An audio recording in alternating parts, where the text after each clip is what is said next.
नमस्कार दोस्तों। एक छोटे लेकिन तेज व फुर्तीले साथ ही सेमी स्टेल्थ वाले तेजस से हमारी क्षमता दुनिया देख चुकी है। पड़ोसी देश तेजस की काबिलियत को देखकर हैरान है। मलेशिया के लीमा एयर शो में भी इसकी क्षमताओं को दुनिया ने परखा है। उससे पहले बहरीन एयर शो में भी इसने अपनी कलाबाजियों से दुनिया को चकित कर दिया था। लेकिन अब आ रहा है एक ज्यादा बड़ा, ज्यादा ताकतवर, ज्यादा एडवांस फीचर वाला तेजस मीडियम वेट फाइटर। इसमें कौन कौन से ऐसे बदलाव होंगे, ऐसी कौन कौन सी टेक्नोलॉजी लगाई जाएगी जिससे इसके सामने पाकिस्तान का कोई भी फाइटर जेट नहीं ठहर पाएगा, यह सब पूरी डिटेल्स के साथ देखिए इस वीडियो में। नमस्कार दोस्तों, मेरा नाम है अमित और मैं स्वागत करता हूं आपका अमित अपडेट्स चैनल पर। तो चलिए दोस्तों शुरू करते हैं। तेजस फाइटर जेट के नए वेरिएंट यानी कि मीडियम वेट फाइटर, जिसे तेजस MK2 भी कहा जाता है, इसे हाल ही में संपन्न हुए एरो इंडिया 2019 समिट में प्रदर्शित किया गया था। हालांकि उस समय इसकी ज्यादा डिटेल्स नहीं बताई गई थी, लेकिन अब सामने आ रहा है कि इसमें ऐसे ढेरों नए बदलाव किए जाएंगे जिससे तेजस की मारक क्षमता तो बढ़ेगी ही, साथ ही इसकी रेंज भी इंक्रीज हो जाएगी।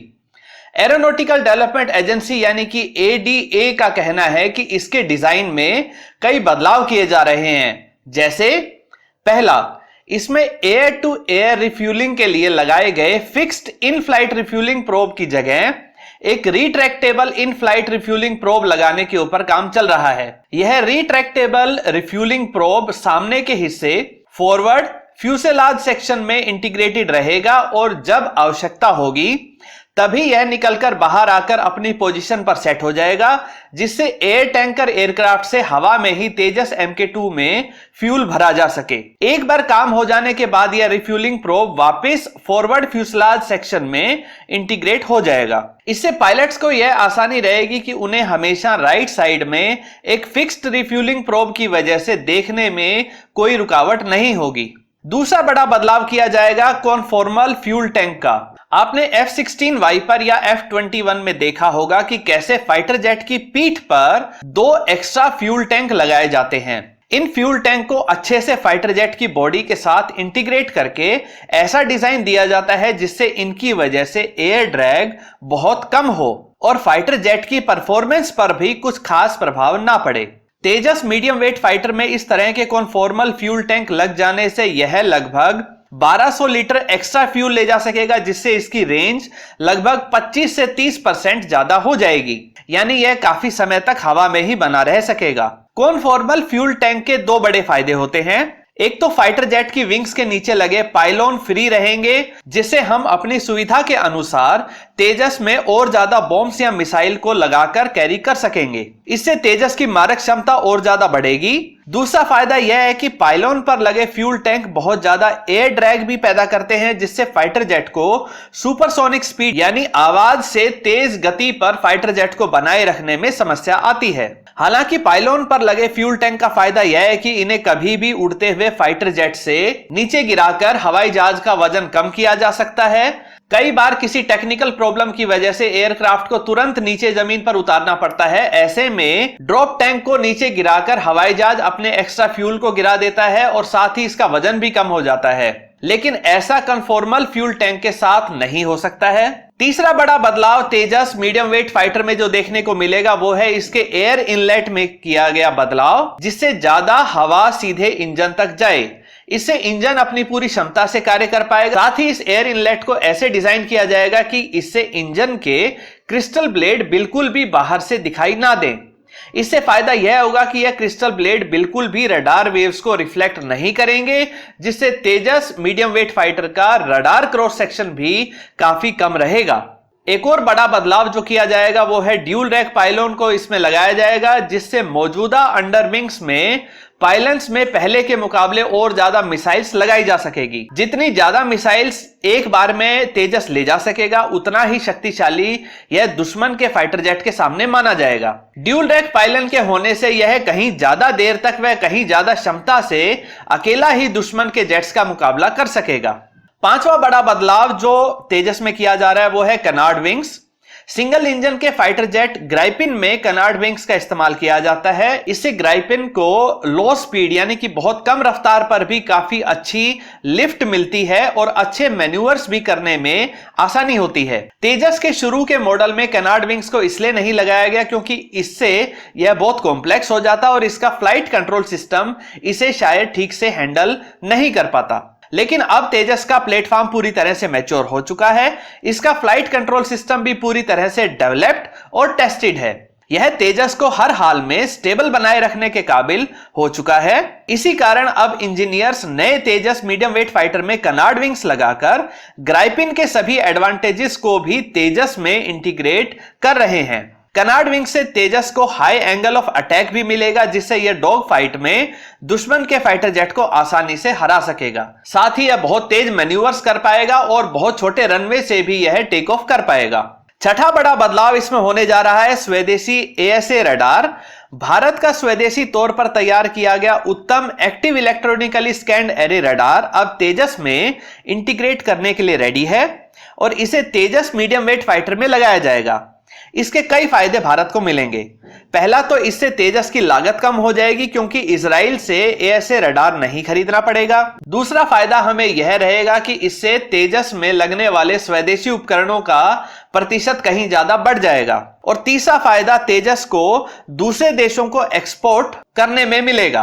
कई मुस्लिम देश जैसे कि मलेशिया आदि तेजस की काबिलियत को देखकर इसे लेना तो चाहते हैं, लेकिन इसमें लगे इजराइल के उपकरणों से उन्हें परेशानी है। ये देश इजराइल से संबंधित किसी भी एयरक्राफ्ट को नहीं खरीदेंगे, लेकिन जब भारत का स्वदेशी ASA रडार यानी कि उत्तम तेजस में लग जाएगा तो इन देशों की यह शिकायत खत्म हो जाएगी और तेजस के एक्सपोर्ट करने के चांसेस कई गुना बढ़ जाएंगे। साथ ही स्वदेशी ASA रडार लगाने के बाद मिटियोर बनाने वाली MBDA कंपनी भी अपनी मिटियोर मिसाइल को तेजस मीडियम वेट फाइटर में इंटीग्रेट करने को तैयार हो सकती है। इससे पहले MBDA की यह समस्या थी कि वह इजराइल के किसी भी रडार के साथ अपनी मिसाइल को इंटीग्रेट नहीं करेगी। उत्तम ASA रडार के साथ मिटियोर इंटीग्रेट होने के बाद तेजस मीडियम वेट फाइटर की क्षमता अलग ही लेवल की हो जाएगी। तेजस मीडियम वेट फाइटर को और ज्यादा लंबा बनाया जाएगा, इसकी लंबाई को बढ़ाया जाएगा और साथ ही एक नया ताकतवर इंजन भी लगाया जाएगा। तेजस को 1 मीटर से भी ज्यादा लंबा करके इसकी लंबाई को 14.65 मीटर का फाइटर जेट बनाया जा रहा है। इससे ज्यादा जगह मिलेगी, जिससे कई नए उपकरणों, नए सिस्टम्स को अब तेजस में लगाया जा सकेगा। इससे पहले जगह की कमी की वजह से कई एडवांस सिस्टम तेजस में नहीं लग पा रहे थे। साथ ही इंटरनल फ्यूल कैपेसिटी भी बढ़ेगी, जिससे तेजस की रेंज बढ़ेगी, इसका कॉम्बैट रेडियस भी बढ़ेगा। तेजस 1A मॉडल में जो मौजूदा इंजन लगाए जा रहे हैं वो है GE कंपनी के F414 इंजन, जो अधिकतम 98 किलो न्यूटन का ही थ्रस्ट जनरेट करते थे।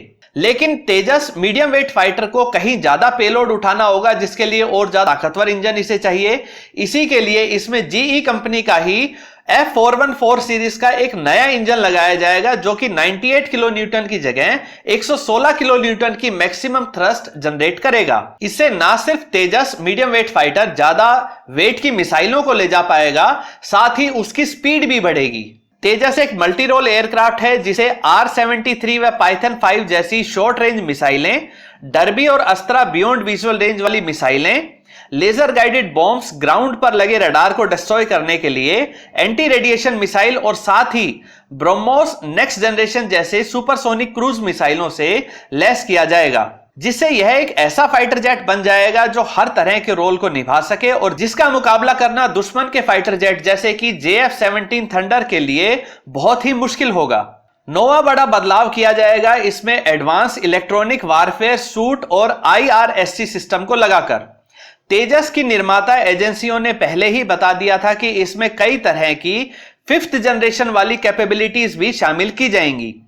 इसमें एडवांस इलेक्ट्रॉनिक वारफेयर सूट लगाया जाएगा, जिससे इसे रडार लॉक करना मुश्किल रहेगा। साथ ही तेजस की तरफ फायर की गई मिसाइल को यह अपने एडवांस इलेक्ट्रॉनिक वारफेयर सूट से जैम कर सकेगा। इससे तेजस की युद्ध के मैदान में सर्वाइवेबिलिटी बढ़ेगी। साथ ही स्टेल्थ फाइटर जेट को ट्रैक करके हीट सीकिंग मिसाइल फायर करके उन्हें डिस्ट्रॉय करने लायक बनाने के लिए इसमें IRST सिस्टम यानी कि infrared search and track system भी लगाया जाएगा। 10वां बड़ा बदलाव, तेजस मीडियम वेट फाइटर में और ज्यादा कंपोजिट मटेरियल का इस्तेमाल किया जाएगा जिससे यह रडार की पकड़ में ना आ सके। साथ ही इसके ऊपर रडार एब्सॉर्बिंग मटेरियल की लेयर लगाई जाएगी जो कि भारत के 5वीं पीढ़ी के लड़ाकू विमान यानी कि एमका के लिए डेवलप की जा रही है। साथ ही इसके डिजाइन में कई ऐसे बदलाव किए जाएंगे जिससे 90 डिग्री के कोण कम हो और इसका रडार क्रॉस सेक्शन कम हो जिससे यह और ज्यादा स्टेल्थी हो पाए।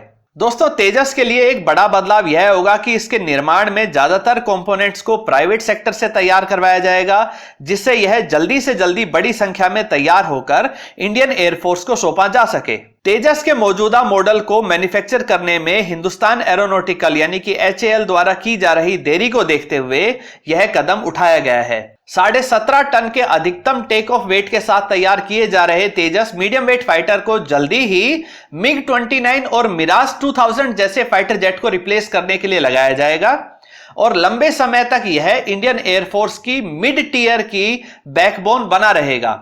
तेजस मीडियम वेट फाइटर के 2022 तक सभी टेस्ट कर लिए जाएंगे और 2023 से इसका प्रोडक्शन शुरू हो जाएगा।